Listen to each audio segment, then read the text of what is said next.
The $20 trillion lie. Why Europe's rivers are about to collapse global trade. Barges sat crooked in a single-file graveyard near Kaub, engines idling, decks half-empty. Onshore, a plastic supervisor stared at a red dashboard. Resin late, line paused, penalties ticking. In Basel, a power buyer whispered, throttle non-peak, while a hospital signed for extra diesel. It looked like drought, but that's not the story. The lie is simpler and worse. Europe planned for canals and ports, not the river that actually moves its economy. Leaders said temporary anomaly. Insurers priced seasonal variance. Meanwhile, draft limits flipped contracts to emergency. Who knew the calendar of collapse, and why bet you wouldn't notice until your bill did? To see how one number can tilt an economy, you start at Kaub. Not for drama, for decisiveness. When the gauge drops past comfort, drafts shrink, tonnage falls, and the math stops working. Shippers don't argue with physics, they unload. Chemicals detour, coke, ore, and fuels trickle. Containers get rolled. The Rhine isn't a route, it's the conveyor under Europe's factory floor. Pull power from that belt and upstream machines rattle. Freight dependency makes it plain. Barges carry what rail can't surge and trucks can't absorb at cost. Germany and the Netherlands dominate inland ton kilometers. Along the Rhine, the heavy shares tell you why. Petroleum products, chemicals, ores, metals, aggregates. In the first half of 2023, CCNR data logged 31.66 million tons of petroleum products, 22.87 million tons of chemicals, 11.31 million tons of iron ore, and container volumes down 15.8% year-over-year. When water falls, those molecules wait. Insiders watch a trigger band. Kaub clears comfortably above 200 cm, below -120 cm, drafts tighten, push toward -78 cm, and operators strip loads, flirt with cm, and the corridor derates hard. Low water surcharges appear. Loads get cut. Buyers flip to emergency profiles. These aren't heroics, they're humiliations that compound. Feedstock by truck at triple cost, inventory staged at the wrong depot, oversized pieces refused for lack of escorts. Every workaround buys a day and sells precision. Just in time becomes just in case, late. Footnotes hide the truth. Annual reports say temporary anomaly. Ministries file inter-annual variability. But the physics trends the other way. Alpine snowpack thinner, melt peaking earlier, base flows lower. Hydrology misaligns the calendar. The river is teaching a new baseline. Ledgers pretend it's a quiz. Insurance stops pretending first. Premiums step by season and centimeter. Low water clauses legalize detours, delays, and demurrage. Demurrage clocks don't care about rainfall, they care about openings at a jetty. One deviation cascades to missed slots, then throttled plants, then margin calls. Multiply that across corridors and you don't get headlines, you get cash trapped in yards. Zoom to scope. Chemicals live by the Rhine, feedstocks in, solvents and intermediates out. Steel breathes it, ore and coking coal inbound, coils outbound. Autos don't admit it until resins, coatings, harness components tie to river yards. Energy inputs, diesel, gas oils, heating fuels, float inland because tonnage beats asphalt. The indirects show up in invoices. Packaging resins pricier, fertilizer a week late, station diesel rationed. In 2022's crush, ARA Rhine spot rates spiked. By early 2023, they normalized with water, proof that freight pricing rides the gauge. Here's the lie, nobody denies the Rhine matters. The lie is pretending this is fixable with press releases while running on the same thin margin. Resilience turned into hope and PR. Rail is full where it's flat and straight. Sidings are scarce where surge is needed. Road can shift edges, not core volumes, and not at comparable cost. Inland navigation still carries the heavy molecules of Europe's metabolism. Take away draft, and the patient coughs. Walk one factory, a polymer unit near Ludwigshafen watches Kaub like a biometric. Dip below the threshold, and trucks get pre-booked at eye-watering day rates, runs capped to what asphalt can carry. A supervisor reorders blends toward higher margin per ton. The warehouse stacks pallets for a week that won't cooperate. 2 towns over, a coatings maker calls an auto plant. Specification swap approved with a warranty rider. In Basel, a refinery rebalances flows and pulls optional terminal slots. No one says crisis, they call it Tuesday. Ports feel it sideways.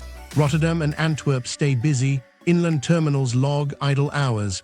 Barges present light. Time between calls stretches. Crane utilization dips. Throughput holds. Cadence breaks. A skipper logs another anchor night. The insurer emails, document instructions. Paperwork becomes oxygen. Redundancy looks nice on a map. Rhine-Main-Danube suggests options. In practice, bottlenecks align. Locks that hum in average years turn into patience tests.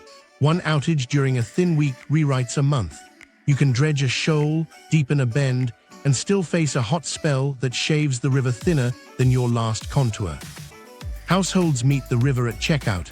Plastics cost more when naphtha or ethylene arrive late. Fertilizer hikes creep into bread. Metals inch up when a coil misses a barge window. Diesel surcharges ride every truck. Nobody labels it river tax, but that's how it behaves. Seasonal volatility has become permanent derating. Plants program summer lows as operating reality. Output sags when the river warms and base flows thin. Inventories get buffered. Secondary warehouses get leased quietly. Procurement adds dual sourcing with extra miles and variance. Maintenance shifts into risk windows because running half tonnage isn't worth the wear. So was this foreseeable? Yes. Agencies flagged earlier melt and thinner base flows. Hydrologists showed snow lines climbing. Insurers baked surcharge ladders into models. Contracts adopted gauge triggers. Ports updated contingency SOPs. Everyone operationalized a temporary anomaly. That's not an anomaly anymore. That's policy by euphemism and a river that won't negotiate. Scale of exposure from basin to block. Zoom out from one number to the map money actually uses. The Rhine-Main-Danube corridor isn't a line, it's a spine with ribs.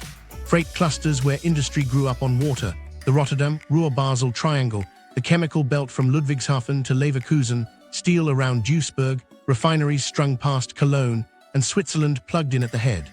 Add the Main, Danube hinge and the basin touches the North Sea and the Black Sea in one sentence. That looks like redundancy until the river trims the words. The cargo mix explains the leverage. Along the Rhine, heavy shares dominate. Petroleum products, chemicals, ores, metals, aggregates. CCNR's first half 2023 ledger shows 31.66 million tons of petroleum products and 22.87 million tons of chemicals moving on the Rhine system, iron ore at 11.31 million tons, and container volumes down 15.8% year-over-year. These aren't optional flows, they're inputs that become plastics, coatings, fertilizers, diesel, heat, and steel. When water falls, those molecules don't defer, they sit. Start at the hinge. Rotterdam turns ocean drafts into river drafts.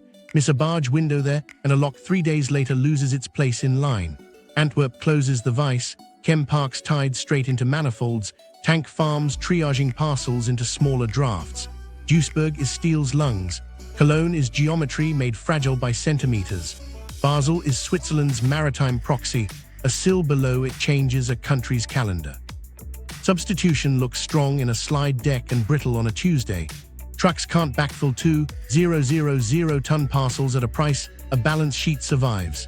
Rail can carry trains, not dozens of barge equivalents every week, not without paths, sidings, and crews that don't exist on demand.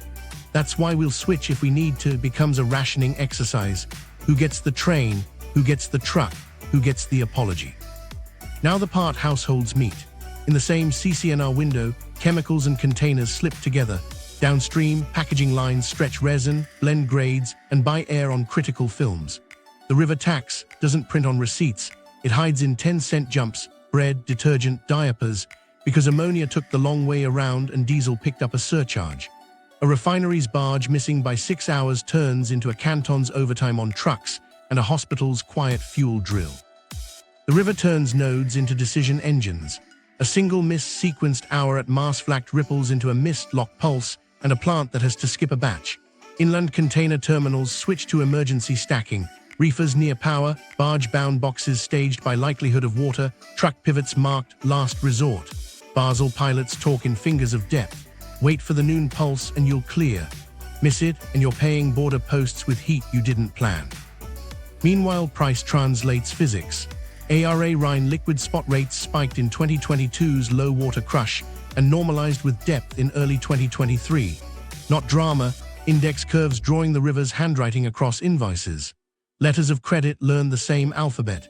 Gauge triggers, presentation extensions, discrepancy waivers, all indexed to centimeters at Kaub and Maxo. Here's a human ledger that fits in a pocket. Eric, a coatings scheduler outside Leverkusen, moves a late resin lot from barge to truck and writes, "Hazmat route adds 2 days" on a whiteboard. His customer wants cars green on Friday. He rolls them to Monday, calls warranty, and okays a micro deviation. It's small until 3 plants repeat it. And below the headlines, quiet exposure stacks.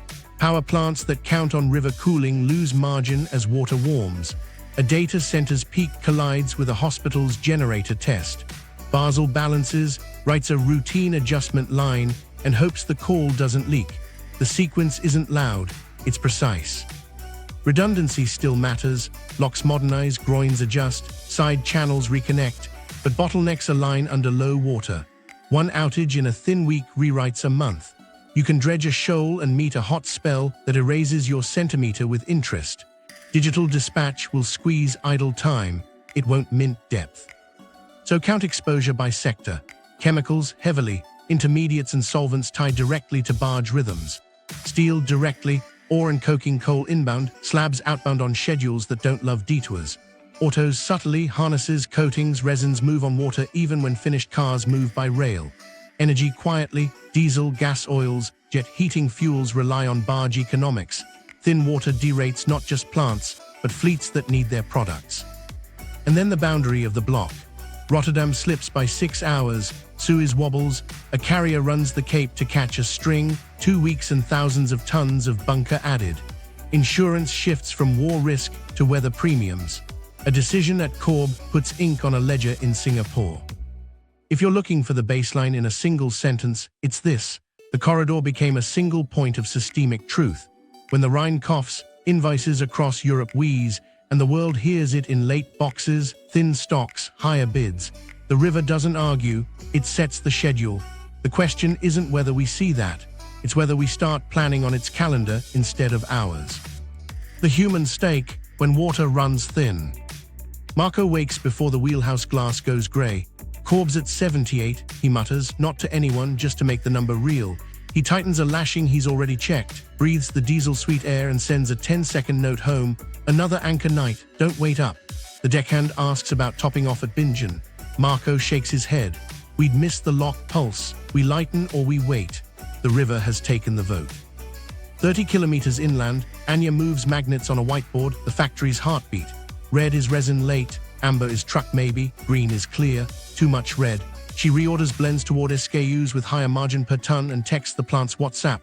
Hold small pack until forwarder confirms. Pizza if we clear batch by 9. It's incentive and apology in one line. A minute later, force majeure notice from a supplier. She files it and keeps moving.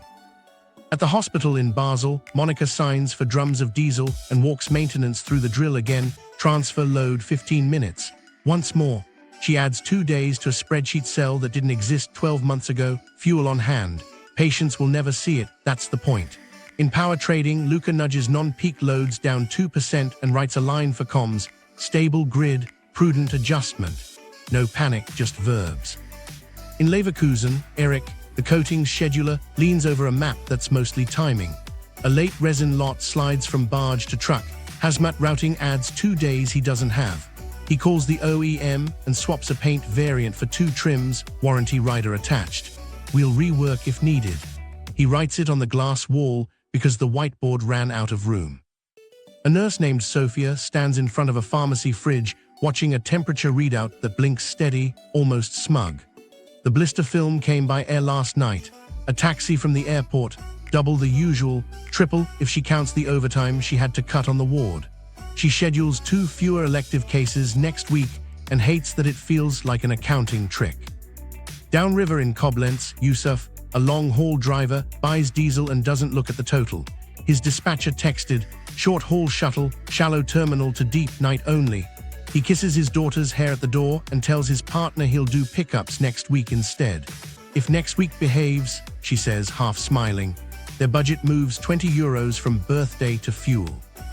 On a farm outside Bonn, Greta walks the edge of a field with a notebook she inherited from her grandfather. The co-op called Urea shipment rolled to next week. She runs her thumb down the old planting calendar and writes a new date in the margin. Then she writes lighter application because the river turned a barge into 3 trucks and the math doesn't care about her soil. In a Frankfurt back office, Aaron watches a margin call flash at 10:07, then a second at 10:11.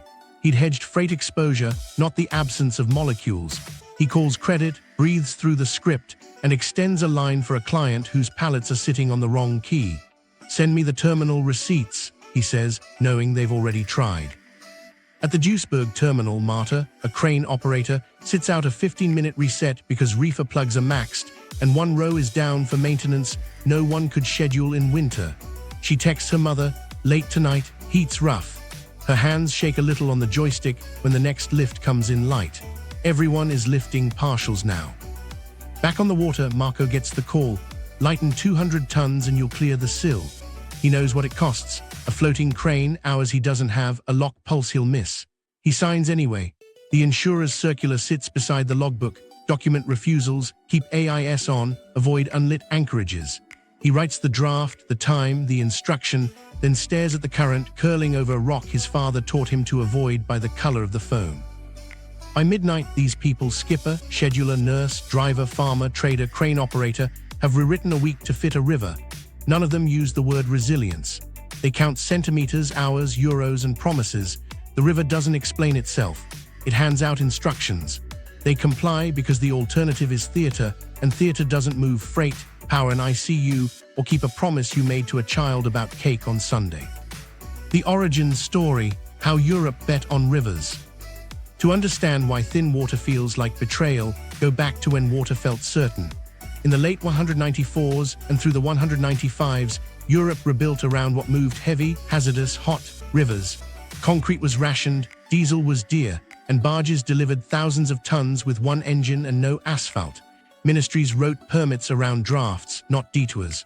The Rhine wasn't scenery, it was policy. Industry followed physics. BASF spread at Ludwigshafen because a pipeline could kiss a jetty, and naphtha, ammonia, solvents arrived in sequence at prices that made exports work. Duisburg grew lungs for steel, ore and coking coal in, slabs out, tied to berths, sidings and cranes that assumed water. Post-war regulators waved through riverfront projects faster than inland bids. Show reliable intake and discharge, and you cleared hurdles. The bet was simple. Winter would store water, summer would spend it on schedule. Ports closed the loop.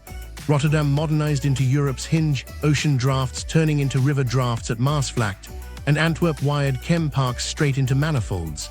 Inland ports became industrial policy without the headline. Dredging budgets were votes. Groins, side channels, lock upgrades, each a centimeter bought that industry treated as certainty, not capacity. Rail never left, it specialized. Coils finished autos, containers took slots and timetables. Road took the flexible edge. The heaviest molecules, refined products, monomers, ores, fertilizers, stayed on water because water treats hazard and mass-like features. A convoy needs depth and a window, a train needs paths and people. The deeper the commitment to that logic, the better the margins looked, until the calendar shifted. Early warnings flickered and got filed. The dry summer of 1947, the drought of 1976, outliers on graphs, not mandates for change. Agencies tuned curves showing expected drafts by season. Industry read them like guarantees. Hydrologists in the 198s and 199s started muttering about shrinking Alpine snowpack, earlier melt, thinner late summer base flows. The notes were careful. The timelines fit between elections. Engineers responded with more steel and better dredges. If physics took centimeters, budgets would buy them back. Here's the who knew and who chose. Waterway agencies published service targets. 10T corridors inked river names in bold. Companies wrote risk paragraphs about climate variability and went back to EBITDA. Boards funded pilots with cameras, hydrogen hulls, smarter locks, while deferring the boring money. Sidings, extra tankage, duplicate molds, inland depots on a second watershed. Ministries loved resilience as tone, roadmaps, road shows, because mandatory buffers and binding gauge triggers draw enemies. Everyone could announce. No one wanted to pay for the plumbing that saves August. Meanwhile, the substitution myth took root in slides. Rail can surge, road can flex in extremis. The caveat was always temporary, and the infrastructure underneath didn't care about adjectives. Sidings weren't built for a chemical belt's worst day. Bridges weren't rated for convoys big enough to replace barges. Warehousing clustered by jetties, not highway ramps. Banks financed tanks on water, not speculative inland depots just in case. Physics answered with tempo. Peaks slid forward. Warm spells bunched. Sediment shifted sills where drafts mattered most. The Rhine taught a new baseline. Finance learned faster than politics. Insurers indexed clauses to centimeters at Kaub and max. Below ~120 cm, drafts tighten. Around ~78 cm, operators strip loads, flirt with cm, and the corridor derates hard. P&I circulars told skippers to log refusals and keep AIS on. Freight indices wrote the same lesson. ARA Rhine spot rates spiked in 2022's low water crush, then eased as depth returned in early 2023. Price drew the hydrograph. Follow the money and you see the incentives. Underwriters don't underwrite heroism, they price time. Rail operators promise surge if someone else pays for steel and crews. Terminal lobbies push selective deepening over mandatory river reserve inventory. Boards greenlight glossy pilots that soothe investors and skip the capex that looks like plumbing on a quarterly deck. Politicians trade dredge announcements for headlines and ignore floodplain reconnections that would give sediment somewhere else to sit. Voters reward ribbon cuttings. Everyone hopes. Hope is cheap until August. This is how Europe bet on rivers, by design, then by habit, then by inertia. It worked spectacularly for decades. Exports scaled, energy flowed, households got cheaper goods than asphalt could deliver. The price was invisible, a reliance on Alpine cold storage that warming is closing. The old plan had one lever more concrete, useful, not decisive. You can deepen a bend, you can't pour snow onto a ridge. So the origin story ends with a schedule. The river kept one, we kept another. The gap widened into surcharges, demurrage, and policy euphemisms. The question was, did they know? They did. The question was, who chose to delay? The answer sits in budgets, not presses. Capex moved from plumbing to pilots, and the river kept time. Anatomy of a low-water collapse. It starts with a number at Kaub sliding from comfort toward constraint. Above 2 meters, captain's plan. Below 120 centimeters, they hedge. Around 78, they cut. Flirt with 40 to 50, and the corridor derates like a factory after breaker trips. The first moves are quiet. Dispatch trims loads. A captain radios -40, and the dock chief answers, lighten 200 tons and you'll clear the sill.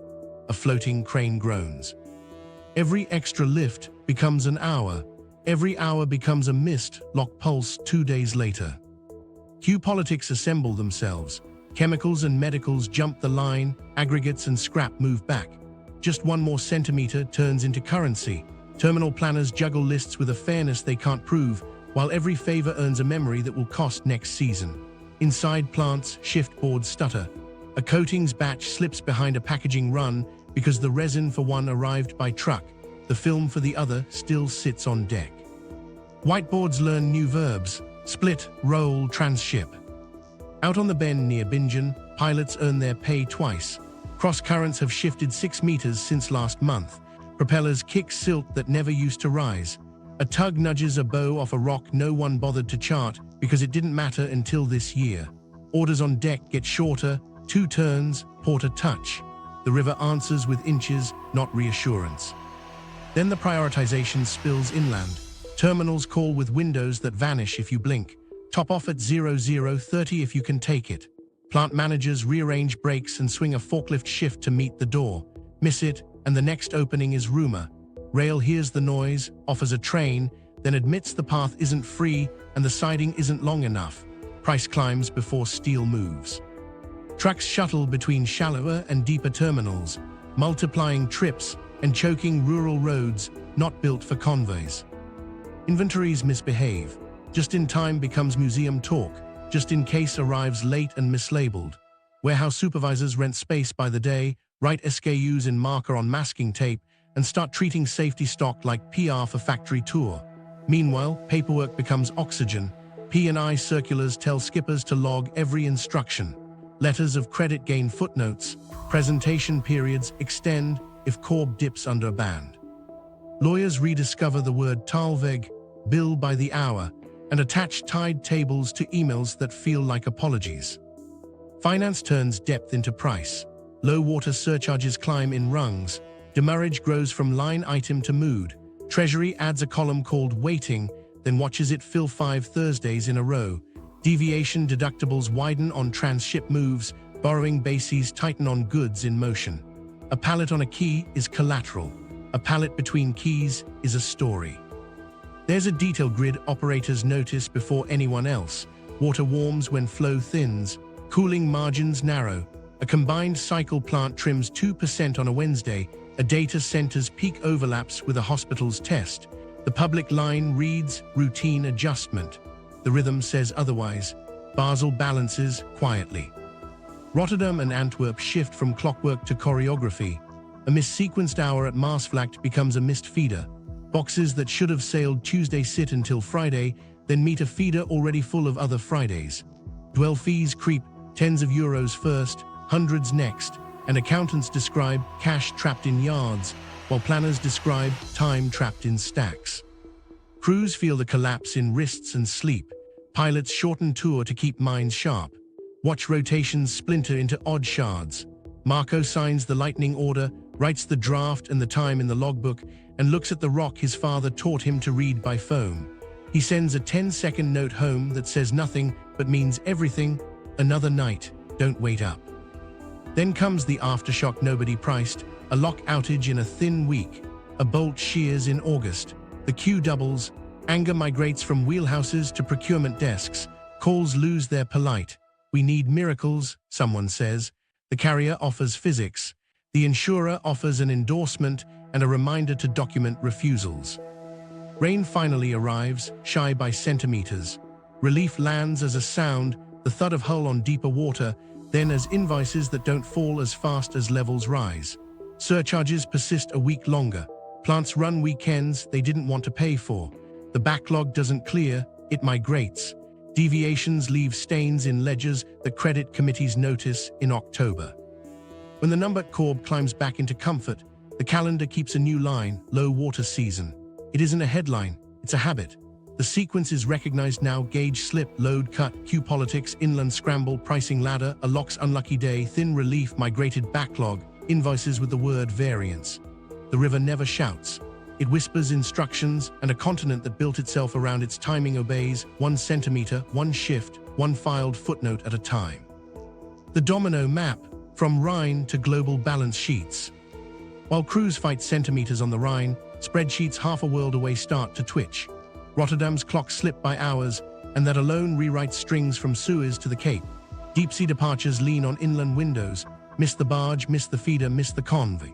A box that should have sailed Tuesday sits until Friday, meets a feeder already full of other Fridays, and lands 2 weeks late.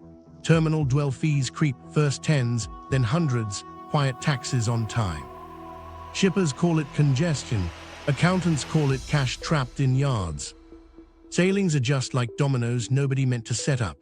Eastbound services shove volume from Rotterdam to Antwerp or Hamburg to catch cranes, stealing time from imports and slipping schedules downstream.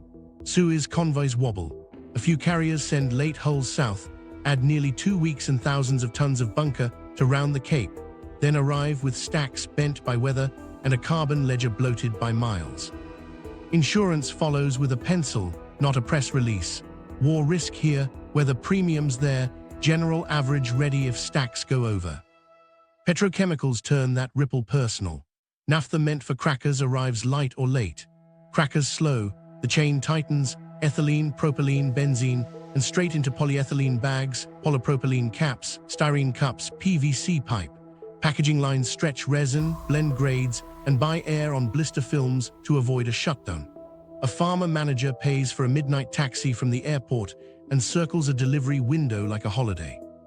Down the aisle, a bottler runs mix-cap inventory, then emails certification letters to keep shelves legal. The plastic on a supermarket shelf carries a river's timestamp in invisible ink. Autos misfire across time, not place. A coating's precursor jumps to truck, triggers hazmat routing, and adds 2 days. Wire harnesses relying on resin now wear scheduling caveats. The plant reassigns models to ones with safer paint stacks. Chips were last year's villain. This time, it's adhesives behind a lock outage. One short call forces a roll. Friday's car waits for Monday's sensor. Yard lots fill with almost finished inventory, and the CFO's dashboard glows amber. Fertilizer looks dull until it is. Ammonia, urea, nitrates, bulk that wants barges arrive unevenly. Co-ops hunt railcars they can't find, trucks they can't afford, and sheds they didn't plan to lease in August. A missed barge becomes a whispered, apply lighter, in a season that won't forgive. Diesel joins the tax. Low water surcharges push pump prices a notch. Freight rates ripple through everything that moves. Households experience it as groceries up again, 20 cents on bread. €1 on delivery, costs borne at a gauge line most will never see. Carbon slips into the same invoice.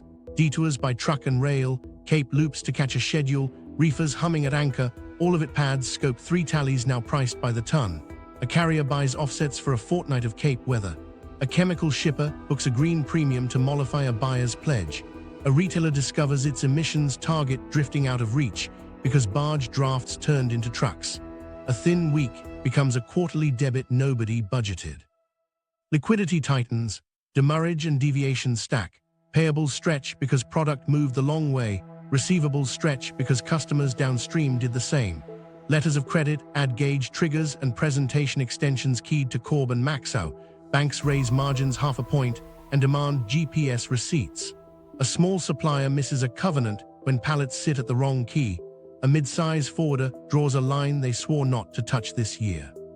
Credit committees ask the only question that matters: how seasonal is this seasonal? Asia feels it in blanks they didn't cause. A toy maker in Shenzhen sees a vessel omit Rotterdam, splits a load across 2 ships, 2 weeks, and calls a customer in Lyon with apologies. US manufacturers who pull specialized chemistries from the Rhine corridor wait to allocation only, then bid up alternatives from the Gulf Coast or East Asia. Import calendars collide with retail seasons. Back to school turns into late September discounts. You can cost the markdown, you can't invoice the river. Pension funds and insurers smell pattern. Low water surcharges become predictable. Claim tables get bolder with centimeters. Infrastructure funds ask European ports for inland buffers, siding capacity, lock downtime risks, and gauge index tariffs before the next tranche. Bond covenants nudge a new metric: river days lost. The Rhine shifts from footnote to chronic climate exposure in global risk briefings. Then the quietest line item: trust. Procurement teams write gauge triggers into contracts. CFOs pad working capital. Boards ask why a German river affects a Houston plant. The answer lands without drama. Rotterdam feeds the world feeds Rotterdam, and one river in between just changed its calendar. Meanwhile, price maps rewire choices. ARA Rhine liquid spot rates tripled in 2022's crush, then eased with depth in early 2023, indexes drawing the hydrograph across invoices. Carbon markets monetize every mile. Trade finance marks collateral goods in motion at a haircut foreign to pallets on a quay. Insurers widen deductibles on transships. Logistics platforms re-rank carriers by shallow draft performance as easily as they ranked them by on-time last year. Scarcity gets codified. And while planners debate climate curves, a pilot in Emmerich tells a captain to wait for a back eddy. A lockmaster in Iffezheim staggers slots to match a noon pulse. A scheduler in Antwerp swaps a load to keep a batch plant breathing. A Basel trader whispers routine adjustment while nudging non-peak. The river writes minutes into ledgers and turns centimeters into interest rates. The dominoes don't fall dramatically. They slide quiet, precise, relentless, until a family across an ocean wonders why dinner costs more and arrives later. And the answer is a number at Kaub nobody thought they'd memorize. Climate squeeze, physics that won't negotiate. To understand why the Rhine keeps arriving thin, follow the year the river used to trust. Winter once banked snow high across the Alps, Cold storage that melted slowly, feeding base flow through summer and into early autumn. That calendar slipped. More winter precipitation falls as rain, runs off fast, and leaves thinner snow. Melt peaks weeks earlier. By August, the river waits for a reservoir that isn't there. Glaciers were the savings account. They're shrinking. For a while, accelerated melt looked generous, extra water in shoulder seasons. Then the balance fell below the comfort line. Late summer cushion collapsed. Hydrologists have said it plainly for years. Earlier peaks, thinner base flows, wider variability. Model after model points the same direction. Industry heard, smiled politely, and kept last year's plan. Heat compounds the squeeze. Warm air drinks water, evaporation steals from channels and banks.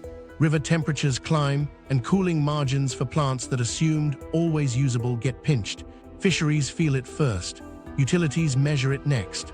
Barges inherit the remainder, a thinner, stickier river that punishes draft. Rain didn't vanish, it bunched. Storms arrive as bursts that spike flows and vanish into heat. A week that once held 3 modest rains now delivers 1 violent downpour and silence. Flashy peaks scour banks, move sediment, and leave sills sharper where drafts are tightest. The paradox is steady. Some years show equal totals on paper and less useful water on the days that matter. Hydrology cares about timing, contracts care about volume. That mismatch writes invoices. Sediment is the quiet antagonist. Pulsed flows reshape the bed. Shoals migrate into approach lanes. Sills grow teeth near berths. Bends reprofile at exactly the wrong places. Dredging helps, then gets undone by a fortnight of heat and 1 storm. You can buy centimeters. You can't fix a moving floor with a press release. Alpine Snowpack sits at the heart of this. Reconstructions across centuries show today's lows as outliers, paleoclimate ledgers, not politics. Less snow means less meltwater exactly when navigation needs depth. Downstream, the Rhine behaves like a machine losing oil pressure by mid-August. Kaub's numbers make the mood visible. Above 2 meters, planning is routine. Below ~120 centimeters, drafts tighten. Around ~78, loads get cut. Flirt with air, and the corridor derates like a tripped breaker. The squeeze stacks by reach. In headwaters, earlier melt swells spring. By Basel, the pulse flattens into summer heat. Down the middle Rhine, evaporation nibbles centimeters daily. Near the delta, tides, seiches, and wind set up complicate dispatch. A skipper used to read the river like chapters. Now pages arrive out of order. Extremes layer instead of taking turns. A dry spell becomes a heat wave, becomes low water season. Or a wet winter floods, scours, and then drops fast into shallow summer. Planners like rangers, the river widened them. Underwriters notice long before ministers do. Add hazards with their own calendars. Glacial lake outburst floods, rare, local, destructive, don't refill baseflow, but they erode confidence. One cold wall of debris resets budgets for 2 valleys. Black carbon nudges timing like a quiet vandal. Soot on snow lowers albedo. Melt accelerates, peaks slide earlier. Diesel standards and cleaner cook stoves aren't slogans up here, they're levers downstream. Forecasting tries and finds edges. Seasonal outlooks toss probabilities, El Niño, La Niña, but land surface changes modulate signals. Reservoir operators hedge wrong in both directions, hold for August and spill in May, empty early and apologize in August. Barges don't get forecast depth, they get depth. That's why contracts learn to read gauges before they read weather. Engineering buys minutes, not summers. Selective dredging, groin tweaks, side channel reconnections, each useful, none decisive. Locks get smarter, a bolt still shears in August. Hulls get flatter, Kaub at ~78 still strips loads. Digital dispatch squeezes idle time, algorithms can't mint centimeters. Finance translates physics. Low water clauses step in bands. Freight indices trace the hydrograph. Letters of credit add gauge triggers. P&I circulars price behavior, document refusals, keep AIS on, avoid unlit anchorages. In quiet rooms, insurers show lost tables that replaced anomaly with season. And people write the same sentence different ways. Luca nudges non-peak again and drafts a line for comms, stable, prudent. Monica adds a row to fuel on hand.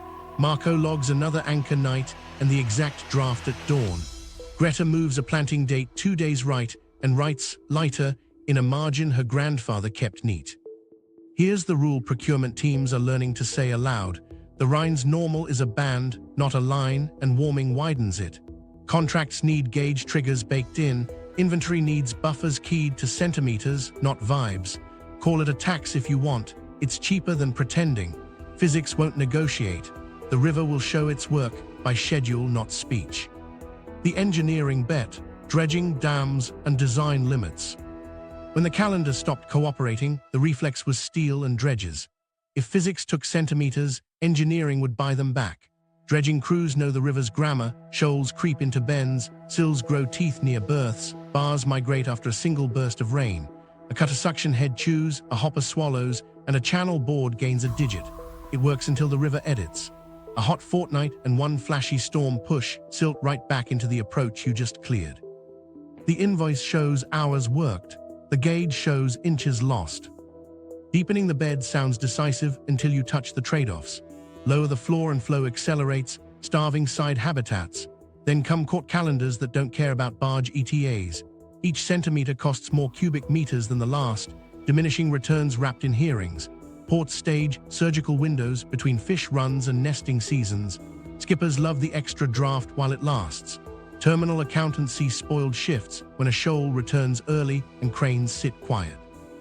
Locks were next. Larger chambers, smarter gates, faster cycles. Useful when water is there, but locks inherit the river's mood. Low stages force restricted pool levels. One unplanned outage in a thin week multiplies delay. An August bolt shears and a whole basin waits. Operators shove preventive maintenance into winter. August still finds the weak link. A lock that adds 12 minutes in May absorbs 3 days in heat. Dams tempt as an answer people whisper and then retreat from. Free-flowing Rhine stretches win on ecology, speed, and law. Large impoundments would rewrite treaties and landscapes. Where run-of-river plants exist, storage lives in hours or days, not seasons. They flatten ripples. They don't conjure late summer baseflow from missing snow.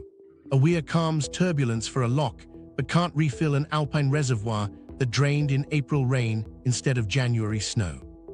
Reservoirs look powerful on slides.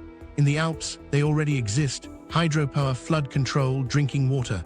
But water banking only works when inputs behave. Hold for August and May arrives warm and wet.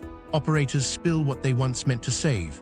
Empty early and August leans dry. The apology letter reads familiar. Models juggle probabilities, mountains write events. Designers turn to hulls. Shallow draft barges, flatter bottoms, finer entries. Modular push trains spread weight across more surface, trading a single deep box for 2 or 3 shallow. Sensors mapped micro-contours of talvegs. Pilots nudged across seams where a meter mattered. Every centimeter shaved on steel bought minutes on schedules. Then Kaub hit, and loads still got cut. Better hulls meet the ceiling of a number. Software promised orchestration. Predictive gauges blended upstream rainfall, snowmelt telemetry, and real-time stations into hour-by-hour advisories. Port community systems traded lock slots and arrival windows across borders. Dispatchers resequenced voyages to the river's pulse. Shallow run now, top off deeper tomorrow. The gains were real minutes per call, hours per week. But capacity remained capped by depth, not data. Algorithms can squeeze idle time. They can't mint centimeters. Habitat and cost pushed back together. Groin tweaks can scour where you want and deposit where you can tolerate, but they also pinch floodplains that temper high water. Side channels reconnect to give floods someplace better than warehouses, yet permits and budgets lag the sand. Environmental courts in Germany, the Netherlands, and Switzerland enforce hard truths, and remediation calendars run on politics, not pilotage. Meanwhile, fuel inflates dredge contracts, skilled crews are scarce, equipment is booked in a world of needy rivers. The price per centimeter climbs. Ports tried quiet civil works, culverts that breathe, bank reinforcements that resist, pocket berths to stage partials without gridlocking keys. Useful against variance, not against Heat's arithmetic. 2 shallow stage floats handle partials in July. A third might have saved 1 batch, not a month. Engineering passed the baton to finance. If you can't guarantee depth, you price time. Gauge index tariffs step in bands. Shallow stage priority auctions sell minutes to those with most at stake. Pay more and load now, pay less and wait. Economists nod. Skippers grit teeth. A polymer shipper calls it brand protection. Downstream, a gravel outfit loses 3 auctions and idles crews. Auctions sought need in seconds that bruise for seasons. Insurance codified scarcity long before policy did. Low-water riders indexed to Kaub and Maxau granted permission to deviate, demur, transship. Demurrage moved from line item to metronome. Letters of credit learn the dialect. Presentation extensions if gauges slip. Discrepancy waivers bounded by centimeters. Accountants saw cash trapped in yards. Planners saw time trapped in stacks. Here's where the bet lands. Selective deepening, smarter locks, better hulls, sharper dispatch, they all matter. They reduce near misses, shave queues, and turn worst hours into merely bad ones. They buy minutes, they don't buy summers. The old lever, more concrete, doesn't restore an Alpine snowpack. Steel still meets the ceiling of physics. That's not failure, it's a boundary. So the working answer isn't romance or despair. It's seatbelts, not capes. Dredge readiness pre-funded in May, lock outages scheduled to hydrology, not headlines. Shallow draft fleets co-financed for verifiable performance.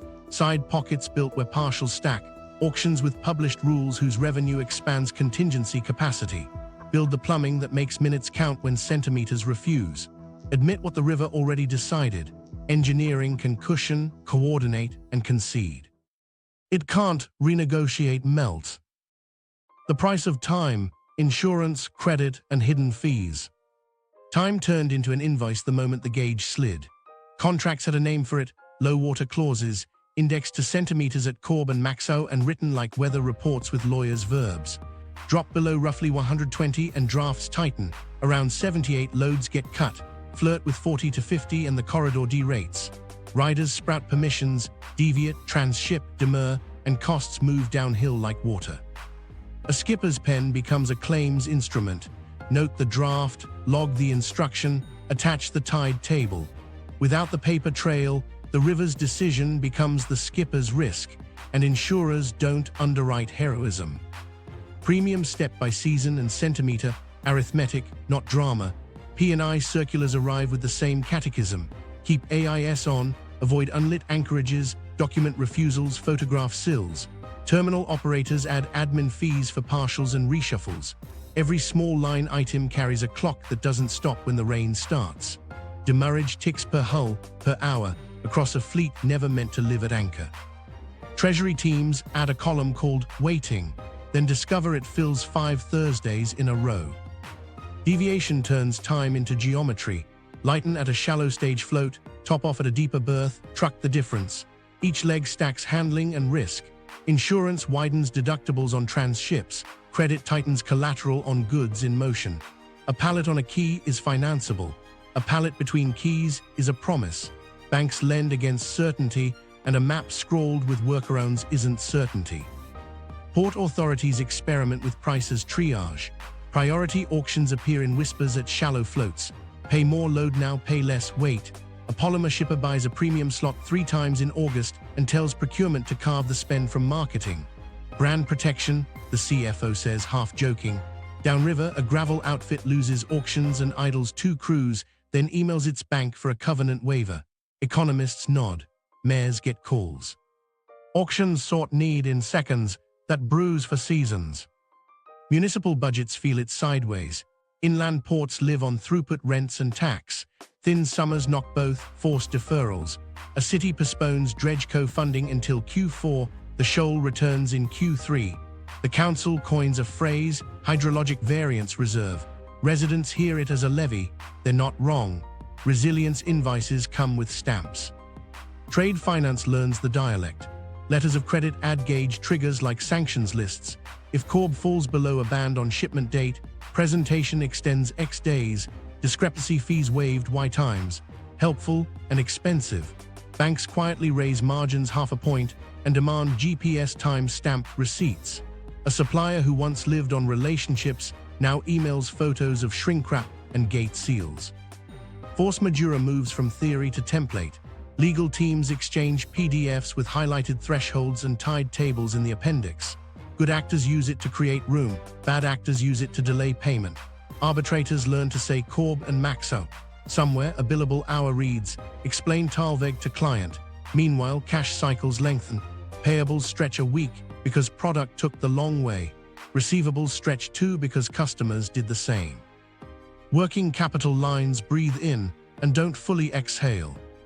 Hidden fees arrive without names. Reefer-powered anchor for 3 extra days. Hazard premia on truck legs replacing a missed barge. Sunday overtime to catch a midnight top-off. Tank cleanings after partials force last-minute swaps. Certification letters to paper over grade substitutions. Each nibble raises cost to serve. None earns a headline, all land on a receipt. Follow the money, and you find who profits from thin water and who merely survives it. Underwriters don't cheer droughts, but they price volatility and collect premiums calibrated by centimeters. Rail operators book surge at rates only justified when barge drafts vanish. Scarcity monetized by paths and crews already tight.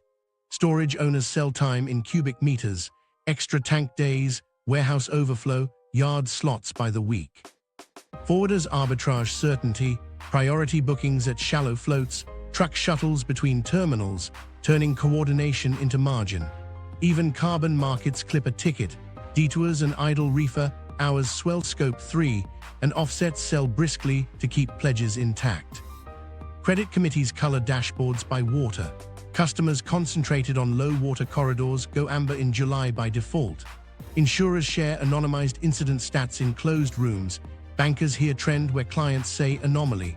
A mid-size forwarder, squeezed between demurrage and deferment, draws on a facility they promised not to touch, then sends a Friday note.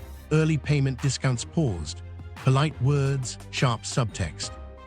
In a control room in Antwerp, Marta, the crane operator from Duisburg on loan for the week watches a berth clock slip 12 minutes and knows it's a lock missed 3 days hence. In a Basel back office, Luca toggles non-peak down another notch and drafts a line, stable, prudent. In Leverkusen, Eric logs another premium truck and mutters that his budget now reads like a river. On the bend near Bingen, Marco photographs a sill, writes the draft, and signs a lightning order he didn't want. None of them set premiums or write clauses. They pay them, time converted to invoices by people with calculators and no emotion for centimeters. This is how a river charges interest, not with a single surge, but a stack of time-priced lines that move capital from future to present. The bill reads time, the currency is trust, and once priced, habit hardens, gauge triggers in contracts, auctions institutionalized, buffers financed like assets.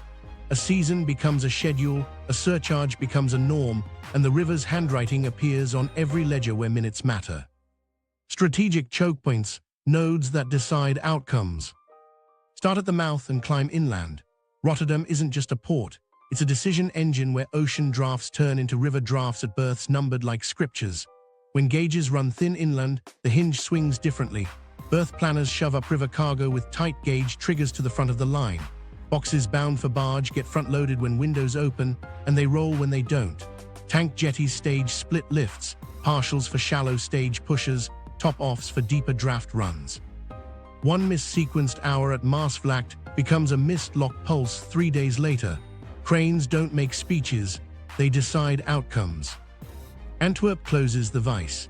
It's seaport and riverport at once, with chem parks plumbed into manifold yards. When water pinches, tank farm managers run triage like air traffic control, break parcels to meet safe drafts, bump feedstock drums for inland batch reactors ahead of export blends, and slide rail tanks into the queue when barge lists go long. Slots are finite, crews are stretched. A night operator knows what strategy decks won't print.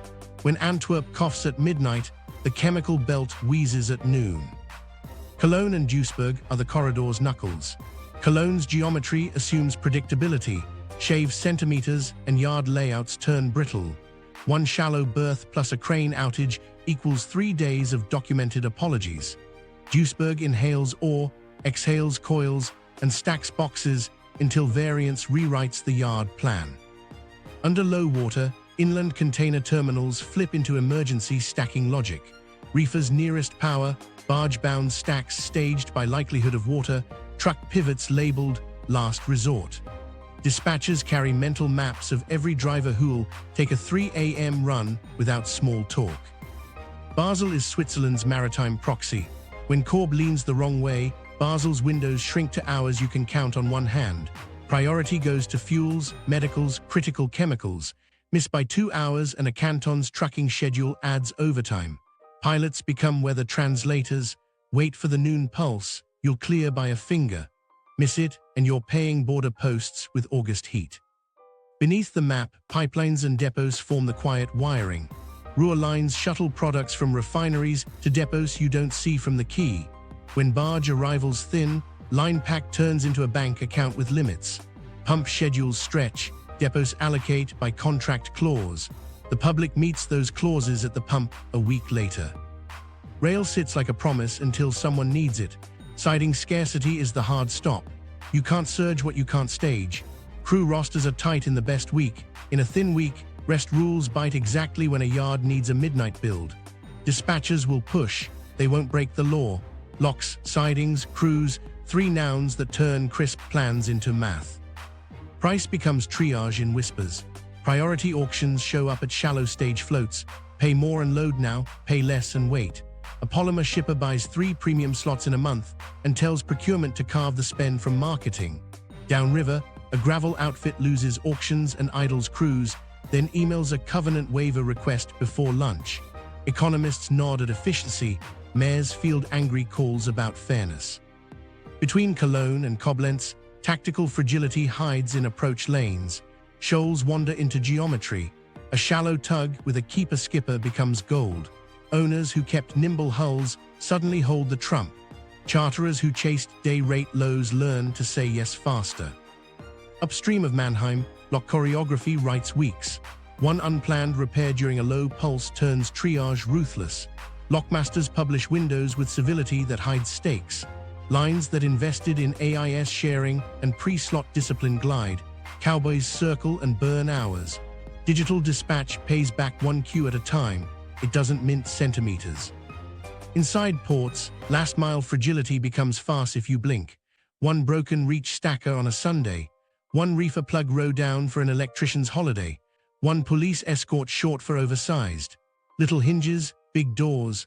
A barge crew writes, awaiting ground equipment, brews another coffee, and watches the berth clock slip 12 minutes into a missed lock pulse 2 days out.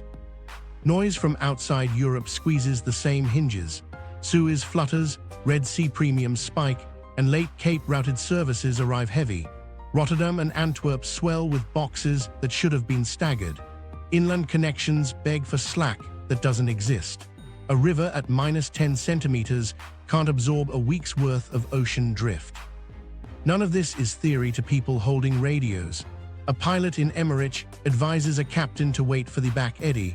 A terminal chief in Godef swaps a sequence to keep a batch plant breathing. A Basel scheduler cancels lunch because a lull opened. These are fingers on the pulse. The rest of us feel the heartbeat in receipts. And beneath the choreography, incentives hum. Ports sell time, berths, plugs, windows. Terminals monetize certainty. Priority lifts that turn premiums into oxygen. Railroads sell paths, not promises, at scarcity prices. Storage owners rent insurance by the cubic meter. Insurers translate centimeters into endorsements. Everyone clips a ticket on minutes. Nodes decide outcomes because they compress a basin's arguments into moments. Load now, roll, divert, pay. You can pour concrete around them, wire algorithms through them, and still discover the limit. A river that writes the schedule and a web of hinges that must learn to read it faster than pressers pretend they can. The official plan, promises, pilots, and political timelines. While pilots on the river count centimeters, planners in Brussels count milestones. The maps glow, Rhine, Danube, North Sea, Mediterranean, and verbs march across them, upgrade, modernize, decarbonize. On paper, predictability returns with locks that think faster, channels that sit deeper, barges that sip hydrogen, and rail that finally has a lane to spare. In practice, every verb meets a calendar, and the river keeps its own. Corridor strategies bundle fixes into phases. Selective deepening here, riverbed stabilization there, groin optimization, side channel reconnection, lock rehabilitation with smarter gates. Each package needs environmental sign-off, member state co-financing, procurement mobilization. Months stretch into years while a shoal rebuilds itself in weeks. A minister points to 203 targets. A skipper checks next Tuesday's Kaub reading and shrugs. Both are right in their lanes. Physics doesn't pick sides. Modal shift targets sound tidy, 15% more by rail, a double-digit bump on water. The gap is steel and people. Paths through choke nodes are already full when it matters. Passing loops take planning cycles. Locomotive orders sit in backlogs. Crews and dispatchers aren't line items. They're recruitment projects with demographics that don't cooperate. A lock can get smarter in a tender. A timetable needs humans who want the night shift. Hydrogen and electric barges headline glossy pages. Pilot hulls slide into water for cameras. Shore power hums at new quays. Batteries shave idling. Electrolyzers wait on permits and cheap green megawatts at the quay. Useful, real, and scale limited. A dozen pilots don't make a fleet, and refuel windows don't widen a river. By the time a prototype earns its white paper, another August trims a centimeter the brochure couldn't buy. Digital dispatch wears the most convincing suit. Predictive gauges blend upstream rainfall, snow telemetry, and real-time sensors into hour-by-hour advisories. Slot exchanges coordinate lock windows. Port community systems share arrivals across borders. A scheduler in Duisburg sees a tide in Rotterdam and a pulse at Iffezheim and trims 3 hours from a week. That's progress. It still presumes there's water to allocate. Algorithms optimize scarcity. They don't erase it. Governance turns ambition into drag. The Rhine crosses jurisdictions, languages, and legal vocabularies. Habitat rules meet navigation codes. Fish runs brush floodplains. Municipal waterfront dreams collide with barge drafts. A bank reinforcement upstream ties to a dredge permit downstream that waits on a national budget line next spring. Anglers want passage. Skippers want centimeters. Mayors want ribbon cuttings. Compromise takes patience the river doesn't show in August. Timelines look honest in presses and brutal in yards. A lock modernization slated for 2027 slips to 2028 when a contractor fails. A dredge window loses 2 months to a protected fish that spawned early. Elections arrive like seasons, cabinets change, a new minister inherits a corridor on track and a gauge already under the threshold. The river writes its update without reading the memo. Funding is never just numbers.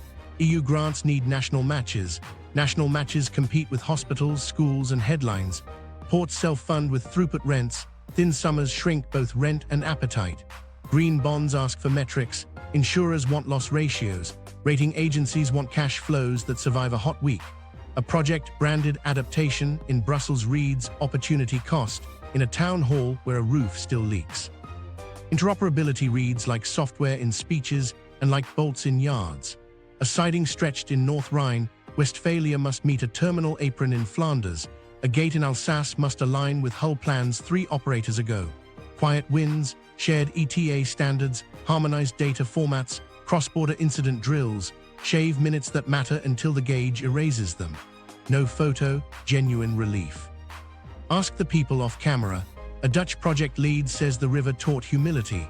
A German lockmaster loves his new gates and adds, the old droughts didn't do this. A Swiss planner reminds you Switzerland can buy rail paths, not water. Everyone agrees concrete plus code plus cleaner fuels cushion hits. No one pretends any of it restores Alpine cold storage. So the official plan advances, incremental, procedural, necessary. Pilot barges expand routes, shore power hums, locks click smoother, dredgers chew, rest chew. In meeting rooms, a sentence keeps slipping back. Timelines are political, lows are physical. That's the gap. To narrow it, the plan needs seatbelts, not slogans. Here's how that becomes real. Pre-fund dredge readiness in May with multi-year permits. Schedule lock outages to hydrology, not headlines. Publish gauge index tariff ladders that shift automatically. Below one band, windows consolidate. Above another, surcharges ease. Build shallow stage side pockets where partials stack every August. Co-finance shallow draft retrofits for verifiable performance. Standardize Riverrail EDI so the same clock runs in Antwerp and Mannheim. Stand up a Rhine operating board, ports, lockmasters, barge operators, rail, chemical parks, insurers, with authority to declare low water stages and trigger rules weekly through thin months. Then explain it to people like adults.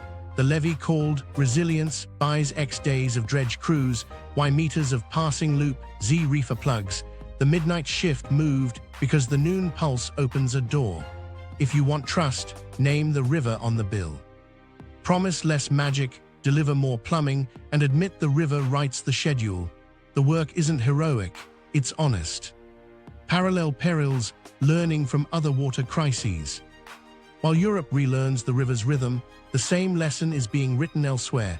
Different basins, same stakes, same human math. Start on the Mississippi when late summer stages fell and tow captains began dropping barges like ballast. A pilot who usually pushed 40 lashed 28 and called it good enough to clear a bend that had grown teeth. Q politics took over in Memphis and Baton Rouge. Grain elevators rewrote loading orders on the fly. Export soy jumped ahead of corn bound for domestic feed. Inbound fertilizer took whatever window was left after tow lengths were cut and lock queues doubled. Rail tried to help during harvest, but slots were already strained. Trucks filled cracks at a price nobody quoted on television. In Iowa kitchens, farmers watched basis widen and did the algebra under a lamp. Sell now at a discount or store and pray the river returns before the note comes due. It did, eventually. The ledger kept the scar. Then Panama turned drought into an auction. Gatun and Alhajuela slipped, and the Canal Authority rationed transits by draft and date. Companies bid for passage like upgrades, except the premium wasn't champagne, it was days. Miss a slot and pay twice, once to wait, again to reroute. Captains shaved ballast, parked cargo, or sailed light to stay within limits. A box that should have crossed in 8 hours took 8 days yard to yard. The geography of a shortcut became finance. Schedules became numbers, and insurance learned new columns for lake-level risk. Italy's Po Basin told the quiet version of the same story. Snow failed, heat pressed, and pumps near Piacenza drank air. Rice paddies browned at the edges, tomato processors watched truck queues shrink and called growers with the sentence they hate. Bring what you can, green counts. Barges that used to shuttle aggregates and fuel along the lower Po sat on mud. Factories that cooled with a trickle cut shifts instead. Downstream, the delta tasted salt earlier and deeper as the sea walked inland on low pressure. A wet winter later didn't erase the summer's lesson, it just tucked it out of sight. On the Great Lakes, the punishment swung both ways. Years of low water grounded freighters that had never known the bottom, shaving inches off draft and hundreds of tons off cargo. Then the pendulum swung. High stands and storms pounded shorelines built for a mean the lake no longer respected. Ports dredged one year and raised walls the next. Algae blooms in Erie turned "do not drink" into a policy tool as much as a warning. Contracts began to carry water level clauses next to ice clauses, and insurers learned to price both sides of the swing. Swing south and distance replaced locks as the tax. When violence pushed hulls out of the Red Sea, the Cape of Good Hope added weeks and bunker bills that broke spreadsheets. Rogue waves found stacks, containers went over, and claims wound their way through London rooms that already knew the pattern. The route didn't argue, it charged. Emissions tallies swelled under regimes that attach numbers to miles. A canal crisis traded one kind of risk for another that doesn't promise to end quickly. Listen to operations and the harmony appears. On the Mississippi, lockmasters rationed slots and asked for patience in voices that hid fatigue. In Panama, controllers turned lake levels into queues and queues into bids. On the Po, municipal managers juggled intakes, granting some and throttling others. Around Superior, harbor masters balanced dredge calendars against storms that sculpted new shoals overnight. Every basin taped the same list to a wall. Who gets priority, what gets paused, how to explain it without lying. Listen to people and it's simpler. A tow captain in Vicksburg reset lashings a third time and told a deckhand to sleep while the current allowed it. A canal pilot at Gatun watched wake push against limestone and new meters mattered more than skill. A grower outside Ferrara kicked dust he wished were mud and marked planting later. A Duluth operator tightened hearing protection and nodded toward waves that hit higher than last year. None of them used the word resilience. All of them practiced it. Markets learned their own dialect. Freight indices traced hydrographs. Letters of credit added drought triggers. Yard rents turned into insurance by the week. Bunkers became a bet, not a line item. Auction rules at a lock or a lake read like fairness until they sorted livelihoods with priced minutes. The invoices arrived as time. The moral isn't that Europe's problem is unique. It's that waterborne systems everywhere share a single vulnerability: timing. Too early, too late, too thin, too warm, too intense. You can optimize around it, you can't repeal it. Smart basins write rules that assume misalignment, fund buffers before headlines, and accept that an auction at a lock beats a riot at a pump. The others call it a blip, until it is. The river, the lake, the canal, each keeps its own calendar. The bill shows up in lives. Industry triage: how companies actually survive. In the rooms where wait for rain isn't a plan, survival starts with distance. Procurement teams redraw maps around every critical input: resins, solvents, precursors, fuels, so one watershed doesn't hold a production schedule hostage. A coatings maker in Leverkusen pairs a Rhine-dependent monomer with a pricier Baltic supplier by rail. The spec is close, not perfect. R&D writes a temporary formulation note. Legal drafts a variance letter. Sales promises consistency and learns to mean it. Inventory stops signaling virtue and becomes policy. Buffers move from slides to floor space. A fertilizer blender leases a spillover shed and fills it with 2 weeks of urea they swore they'd never carry. Treasury builds a bridge facility and changes the rule: aged stock tied to hydrologic triggers isn't sin. The cost of capital becomes the price of sleeping through August. Vendor-managed inventory gets teeth. A resin supplier parks stock within 50 kilometers of 3 plants on the supplier's books, with swap rights when Kaub dips. In return, the buyer signs steadier volume index to gauge bands. Both sides hate the lawyers. Both sides breathe when a forklift driver scans a pallet nobody expected to see. Contracts learn water's language: gauge-indexed pricing, automatic extensions on letters of credit, when Kaub a published threshold, demurrage caps that flip to shared cost shuttles after a band. A polymer buyer writes an option for 3 shallow stage priority slots usable in August. Finance calls it exotic. Operations calls it oxygen the first time a batch lives because a float opened. Automation shifts to match water. Batch sequencing minimizes tank cleanings. Control loops flatten peaks to meet erratic arrivals. A refinery pulls a turnaround forward to spring, freeing summer capacity for opportunistic runs when draft returns. A packager buckets SKUs by river sensitivity: red, amber, green. Reds get buffer, alternative molds, and air contracts. Greens wait their turn. Rail steps out of theory with demands: siding extensions, longer aprons, crew agreements. A steel mill co-funds a passing loop in exchange for guaranteed paths declared under a low water stage. A chemical park leases a yard locomotive shared by 3 tenants, with priority flipping to inbound feedstock when Kaub crosses ~120 centimeters. Trucks absorb shock.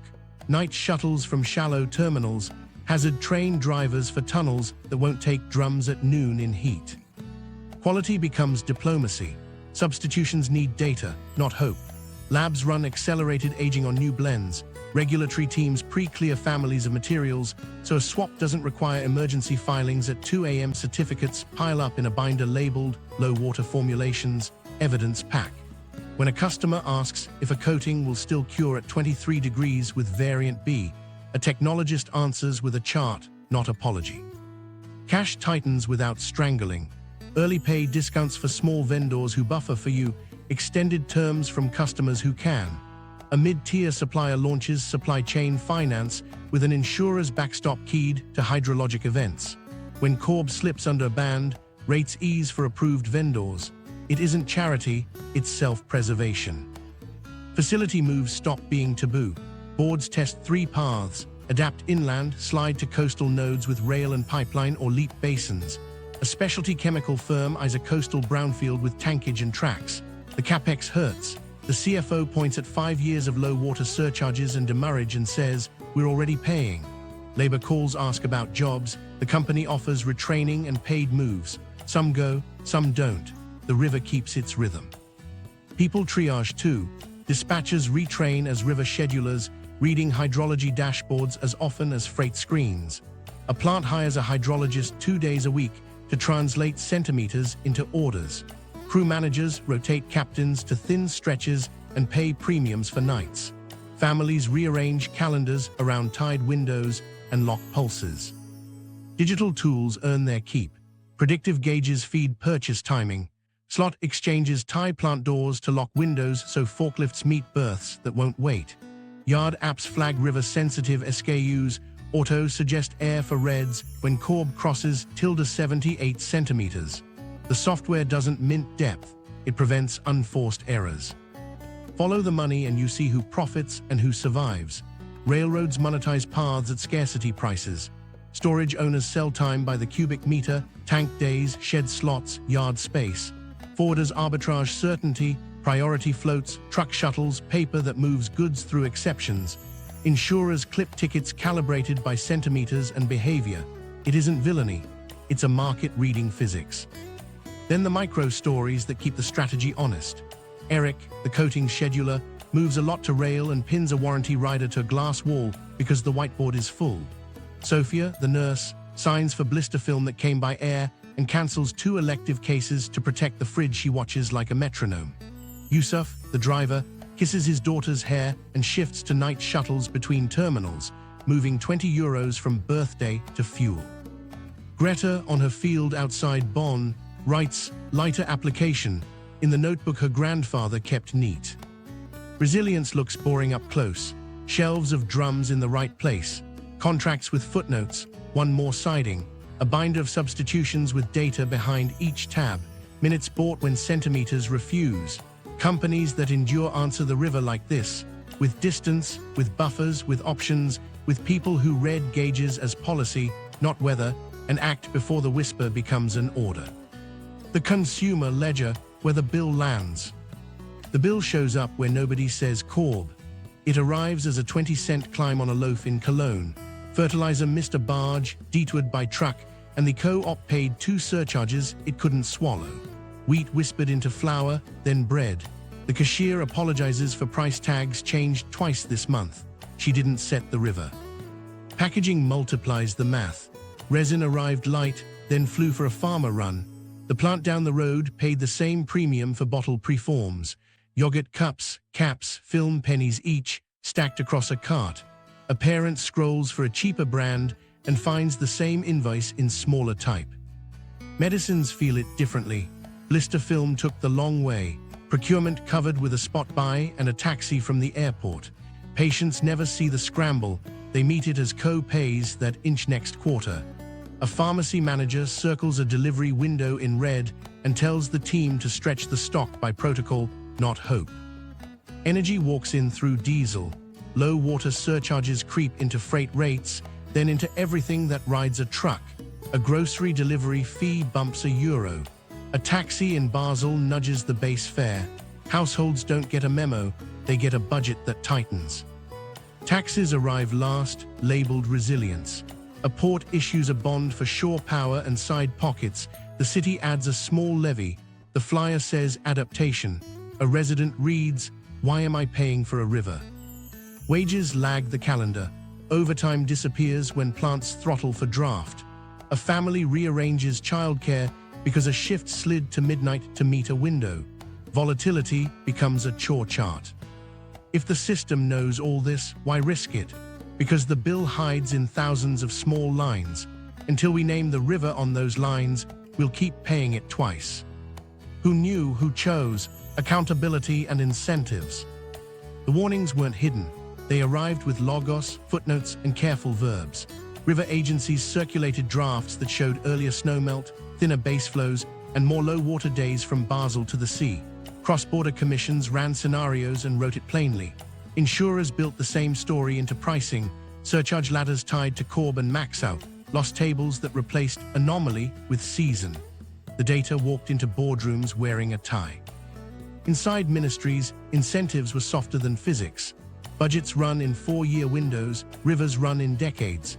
A dredge campaign buys a press conference, telling factories to finance buffers and sidings buys enemies. So language drifted toward tone. Pilot projects, roadmaps, corridors. The capital that would cut fragility, yards 1 track longer, side pockets at thin berths, tankage and molds duplicated on another watershed, waited behind schools, hospitals, headlines. Nobody lied. They chose what could be announced. Lobby priorities did what lobby priorities do. Industry asked for longer dredge windows, not mandatory low water inventory. Terminal associations pushed for selective deepening and faster permitting. Shippers argued for weekend truck exemptions when the river ran thin. Rail promised surge paths if someone else paid for siding length. Each request sounded reasonable on its own. Together, they locked the system into hope plus workarounds. Corporate disclosures learned to speak hydrology in footnotes. Annual reports name-checked climate variability impacts on inland logistics and gauge-indexed exposure, then returned to adjusted EBITDA. A chemical major showed a neat multimodal map and called the Rhine critical but diversified, a sentence that only works until Kaub sits near -78 centimeters for 3 weeks. An automaker praised agility and didn't show the back lot of nearly finished vehicles waiting for a sensor that missed a lock pulse. Investors nodded and didn't move discount rates enough to move a factory. Insurers stayed blunt. Solvency over sympathy. Gauge down, premiums up. Loss experience hardens slower than speeches soften. When the corridor priced operationally constrained for 30 days, underwriters didn't unwind in 10. They adjusted the bands and sent circulars. Keep AIS on, document refusals, avoid unlit anchorages. If you were looking for a villain, it wasn't in underwriting.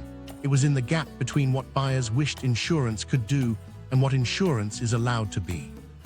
There's a cultural piece nobody likes to name: acceptable loss along rivers. Inland navigation prides itself on toughness. Skippers who read bends by smell, terminals that find one more centimeter, plants that make it work. That culture keeps Europe running. It also dulls urgency. When heroics become process, management mistakes resilience for inevitability. The invoice arrives a season later as overtime, demurrage, and quiet fatigue. Who chose delay? Bureaucracies that prefer pilots to mandates. Boards that funded green headlines, shore power, hydrogen demos, while balking at boring money, siding, tank farm, duplicate molds, inland depots that actually save August. Mayors who said yes to riverfront housing and no to floodplain reconnection that would have given shoals somewhere else to form. Voters who rewarded ribbon cuttings over permits that bite and budgets that prepay for invisible risk. Who knew enough to do better? The people with binders and calluses, pilots, lockmasters, port engineers. They wrote memos about side channels to reconnect, groins to optimize, approach sills that creep. They asked for dredge co-funding in spring to meet summer. They warned quietly that one lock outage in a thin week turns triage into crisis. Those memos lived in inboxes next to newsletters about hydrogen pushers. Both were true, only one moved. Follow the money and you see who profits and who survives. Underwriters don't root for droughts. They price volatility and collect when centimeters wobble. Railroads monetize paths and crews at scarcity prices when barge drafts vanish. Storage owners sell time, tank days, shed slots, yard space, insurance by the cubic meter. Forwarders arbitrage certainty with priority floats and truck shuttles, turning coordination into margin. Even carbon markets clip a ticket. Detours and idle reefer hours swell Scope 3, and offsets sell briskly to keep pledges intact. None of that is evil. It's a market reading physics, but it explains why anomaly stayed on slides long after it migrated into policy. Accountability here isn't a hunt for villains, it's an alignment problem. If ministries want inland modal shift, they have to fund the things that make it real: sidings, passing loops, crews, and published rules that price shallow weeks automatically. If boards want resilience, they need to move capex from showcase to plumbing, footers for extra tankage, contracts with gauge triggers, second molds, second depots, second watershed. If ports want auctions at shallow floats, they need to publish criteria and spend proceeds on more capacity, not more pressers. If insurers will keep pricing exposure, and they will, lenders should follow with risk-weighted terms that reward real buffers, not glossy risk language. And the public deserves to see the river named on the bill. When a levy arrives labeled resilience, say what it buys: dredge cruise on retainer in May, a passing loop in July, a side pocket in September, 2 more reefer plug rows in a yard that will matter exactly 3 times a year. When groceries tick up because fertilizer road trucks, say Kaub on the evening news without turning it into theater. Normalizing the calendar is part of the fix. Micro-stories show what alignment sounds like when it's real. In Zurich, a canton adds hydrologic variance, to its port budget and pre-funds a shoal they know will return. In North Rhine-Westphalia, a chemical park ties tenant contracts to gauge bands and shares a yard locomotive so inbound feedstock keeps priority when Kaub dips under -120. In the Netherlands, a port pre-auctions shallow stage berths under published rules and uses the revenue to extend a rail apron. In Basel, a buyer adds buffer stock tied to centimeters and pays vendors early when the gauge drops. None of this is dramatic. All of it is adult. And then the who knew becomes names. A minister flips a slide and says, resilience, knowing the footnote reads, wait for rain. A CFO signs off on another quarter of temporary variances, knowing letters of credit now carry gauge triggers as standard. A terminal manager files another memo that says the same thing last year's did shoal growing at approach, recommend trim in June, and adds the line they've started to use as punctuation. Physics won't negotiate. So the choice sits in the open. Keep calling each thin summer an anomaly and watch finance call it a trend and price it. Or say aloud what the gauges and Glaciers already decided. This isn't a surprise, it's a schedule. Accountability isn't punishment. It's consent to physics, matched with budgets, rules, and receipts that stop pretending courage is a plan and start treating centimeters like policy. The playbook that works: limits, redundancy, and honesty. Start with limits that act like seatbelts, not slogans. Tie navigation to gauges you can point at and rules that trigger on their own. Publish the bands, not the vibes. If Kaub holds above 2 meters for 2 weeks, surcharges ease and shallow stage floats extend hours. Slip under roughly 120 centimeters and drafts tighten by table. Around 78, windows consolidate and priority ladders kick in. Flirt with 40 to 50 and berths switch to emergency triage, health, fuels, critical chemicals, under published criteria. Make it automatic so nobody argues at noon about what everyone knew at dawn. Mirror that discipline in contracts. Gauge index delivered pricing so invoices move with centimeters instead of emails. Write letters of credit with automatic presentation extensions tied to Kaub and Maxau, not goodwill. Cap demurrage by band and flip to shared cost shuttles after a threshold so waiting doesn't bankrupt one link while the rest hope for rain. If a customer insists on we'll manage, hand them the schedule of bands and ask where the risk lives. Pre-fund the moments that matter. Dredging fails when the money arrives after the shoal. Create seasonal funds that mobilize crews in May with multi-year permits already in a binder. Build rapid windows into the calendar, pre-cleared environmental waivers for surgical sill trims when a bend grows teeth. Put a dredge on retainer the way you put a snowplow on a city budget. If it doesn't snow, pay the minimum and sleep. If it does, you aren't opening negotiations in a blizzard. Redundancy isn't waste. It's a choice to absorb timing errors. Inland yards need sidings long enough to stage a train when barge drafts refuse. Fund passing loops where paths choke and pair them with crew reserves that actually exist on payroll, not slides. Ports should build side pockets and shallow stage floats where partials routinely stack in August. Terminal reefer plugs should exceed average need by exactly the number you'll never justify until that 1 week when it's the difference between waste and work. You're not buying excess, you're buying options. On the water, push modularity. Co-finance shallow draft retrofits that shave centimeters with verifiable performance, lighter materials, adjustable ballast, flatter bottoms, and repay through gauge index discounts. Incentivize push trains that spread load across more surface instead of betting one deep box can do what the river won't allow.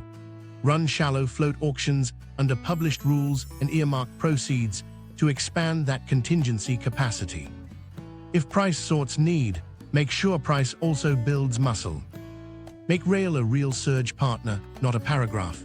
Co-invest in sidings inside chemical parks and steel hubs with operating rules that flip priority to inbound feedstock under declared low water stages. Standardize wagon interfaces across parks so a yard locomotive can cover 3 tenants without paperwork gymnastics. Where neighborhoods agree, fund night operations with noise controls and predictable schedules. Surge paths aren't promises, they're steel, staff, and rules that exist before the heat arrives. Inventory is a policy choice. Set minimum navigability standards into supply contracts, then pair them with buffers keyed to centimeters, not best effort. Mandate river reserve, SKUs in critical sectors, health, fuels, food packaging, stored within a tight radius of inland plants and released automatically when gauges trip. Back small suppliers with low-interest working capital tied to hydrologic events so they can carry stock without bleeding out. Paying to hold inventory is cheaper than paying to stop a line. Fix the plumbing that makes the limits work. Reconcile demurrage inside 7 days so cash cycles don't collapse while people argue about commas.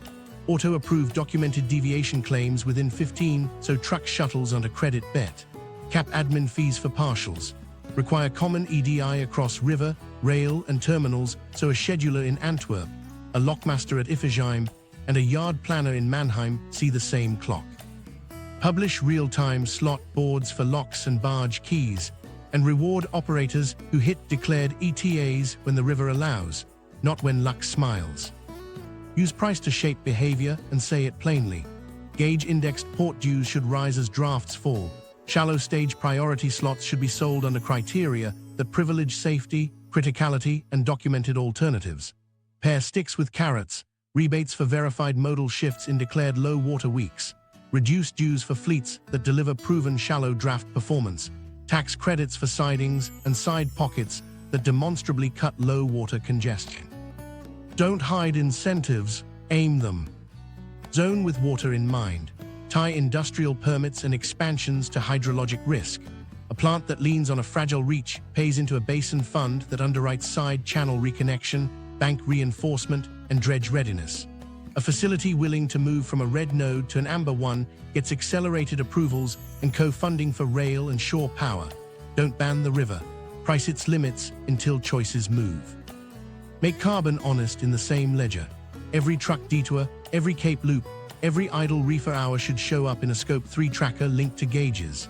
Offer low water offsets that fund basin fixes, side channels that reattach floodplains, fish passages that stabilize banks, riparian shading that cools water and lowers evaporation.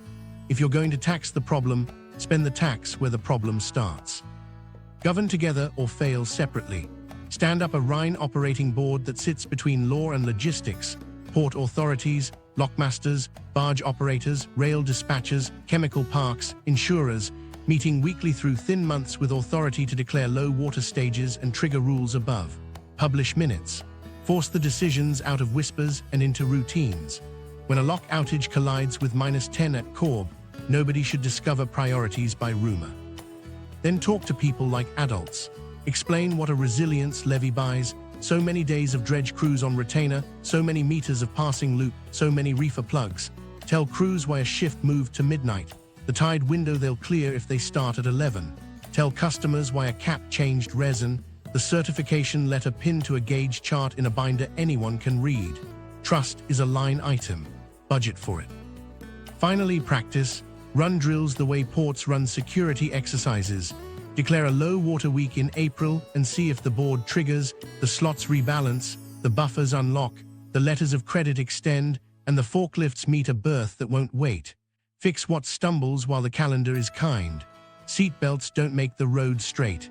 They keep the crash survivable. Humility sits under every step. None of this restores a snowpack. All of it lowers the amplitude of failure. Engineering buys minutes. Finance buys options, governance buys honesty. The river writes the schedule. The playbook translates it into rules that keep factories, families, and crews out of the worst surprises, turning thin weeks from crises into chores. That's not romance, that's adulthood. Resolution and meaning. The Rhine isn't scenery, it's the metronome behind paychecks, prices, and promises, and it's keeping a different time now.